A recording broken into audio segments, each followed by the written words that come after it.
नमस्कार दोस्तों, आज हम सुनाने जा रहे हैं करवा चौथ की कथा। बहुत समय पहले की बात है। एक साहूकार के 7 बेटे और उसकी एक बेटी थी जिसका नाम करवा था।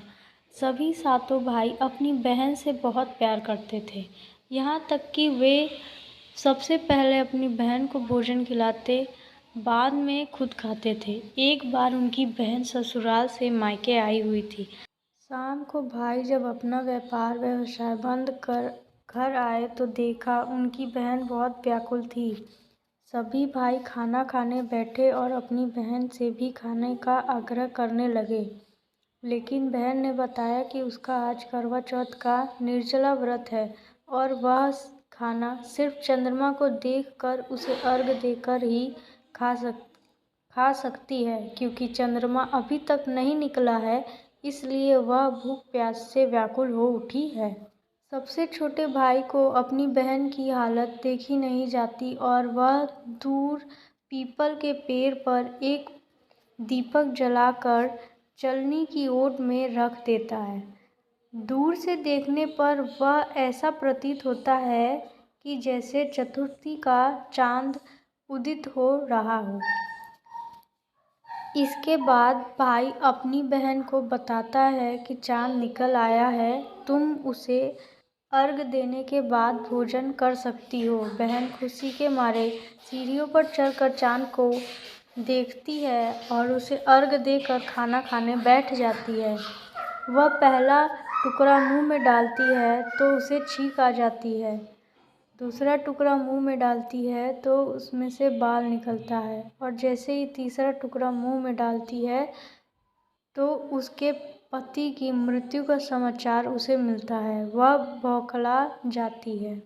उसकी भाभियाँ उसे सच्चाई से अवगत कराती हैं कि उसके साथ ऐसा क्यों हुआ। करवा चौथ का व्रत गलत तरीके से टूटने के कारण देवता उससे नाराज़ हो गए हैं और उन्होंने ऐसा किया। सच्चाई जानने के बाद करवा निश्चित करती है कि वह अपने पति का अंतिम संस्कार नहीं होने देगी और अपने सतीत्व से उन्हें पुनः जीवन दिलाकर रहेगी। वह पूरे 1 साल तक अपने पति के शव के पास बैठी रही है, उसकी देखभाल करती है।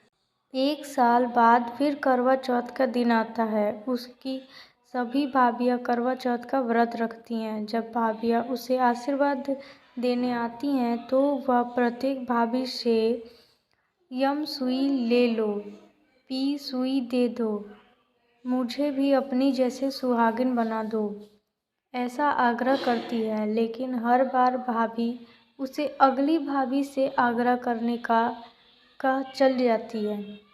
इस प्रकार जब छठे नंबर की भाभी आती है तो करवा उससे भी यही बात दोहराती है। यह भाभी उससे बताती है कि क्योंकि सबसे छोटे भाई के वजह से उसका व्रत टूटा था, अंततः उसकी पत्नी में ही शक्ति है कि वह तुम्हारे पति को दोबारा जीवित कर सकती है। इसलिए जब वह आए तो तुम उसे पकड़ लेना और जब तक वह तुम्हारे पति को जिंदा ना कर दे उसे छोड़ना नहीं। ऐसा कहकर वह चली जाती है। सबसे अंत में छोटी भाभी आती है। करवा उनसे भी सुहागिन बनाने का आग्रह करती है, लेकिन वह टाल मटोल करने लगती है। इसे देखकर करवा उन्हें जोर से पकड़ लेती है और अपने सुहाग को जिंदा करने के लिए कहती है। भाभी उसे छुड़ाने के लिए नोचती है, घसीटती है, लेकिन करवा नहीं छोड़ती है। अंततः में उसकी तपस्या को देखकर भाभी पिसीज जाती है और अपनी छोटी अंगुली को चीर कर उसमें से अमृत उसके पति के मुंह में डाल देती है। करवा का पति तुरंत श्री गणेश कहता हुआ उठ बैठता है।